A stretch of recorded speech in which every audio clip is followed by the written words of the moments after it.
Director David Cronenberg has made some rather unique films over the years, so it's no surprise that his son Brandon would follow in his odd footsteps. Is Brandon's new film, Possessor Uncut, a worthwhile endeavor?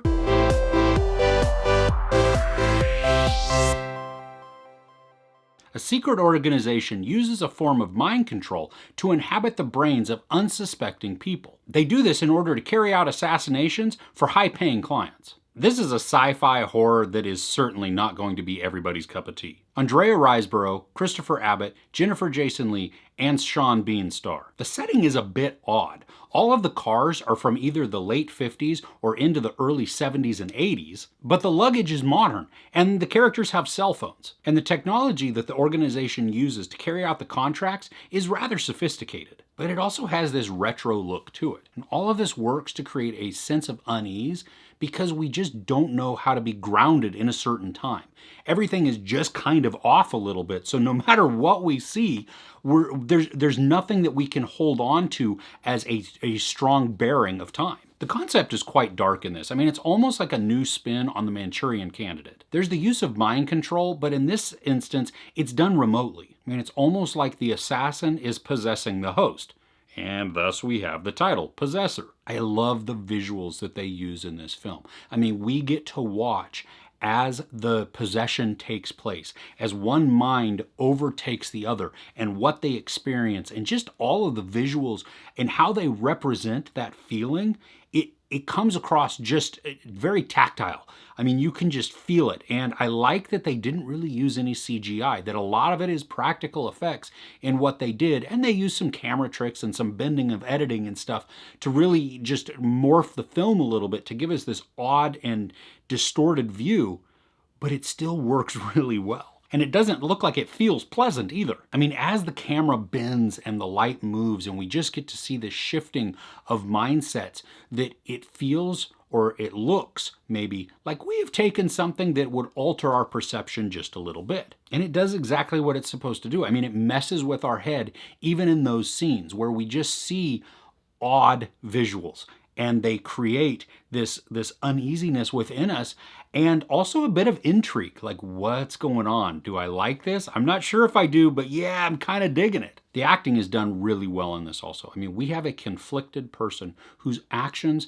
and mannerisms and emotions have to be carried out by two different actors. We have to be able to feel the emotional drain that this process is taking. And we also have to feel some level of sympathy in order to connect with their characters and then also feel the conflict that they're feeling. There's also a point where we get to see the two leads in conflict with each other. And the way they're able to pull it off is wonderful. I mean, I really enjoyed that aspect of the film. I enjoyed how we see some growth from a character. It's still a struggle, and the growth isn't always successful, but at least we see the effort. The supporting characters played by Sean Bean and Jennifer Jason Leigh are really similar in who they are as people, but they're coming at it from different sides and different angles. Both are driven and successful, but I think the biggest common bond that they have is how they use those around them to get what they need or what they want. And that also then makes them successful because they're able to manipulate or to use or to influence, whatever word you want to put in there,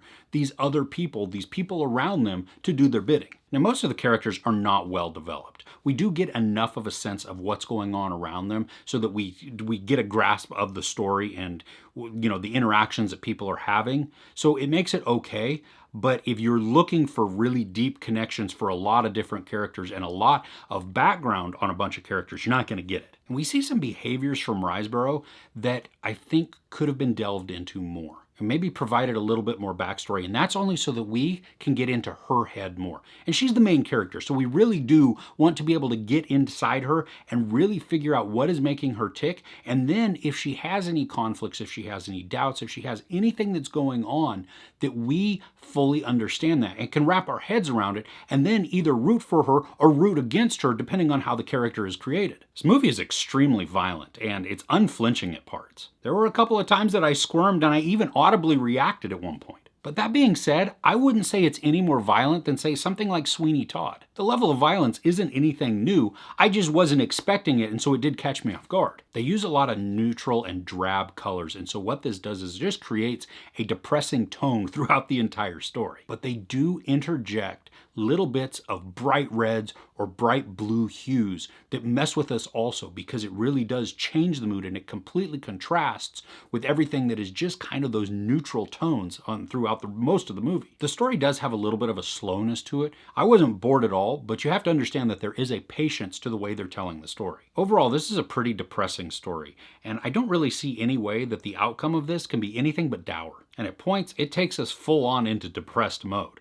And I found the ending especially sad. Like I said, this is not going to be for everybody. I mean, not only does it leave you kind of in a depressed state, but it has this overlying oddness to the entire thing. And that's not a bad thing. It's not a negative to the film, but it doesn't have this bright and cheery spot to it. It's just kind of a depressing tone the entire way through, and it just slowly sinks into you more and more and more as we watch the characters come into conflict with each other and themselves. This is a good dive into some sci-fi horror. If you're into that genre, especially with a hefty dose of weird, then you probably can get some great enjoyment out of this. There's lots of sex, graphic nudity, a lot of profanity, and a bunch of brutal violence. I give Possessor 3.5 out of 5 couches. What's your favorite sci-fi horror film? Let me know in the comments below.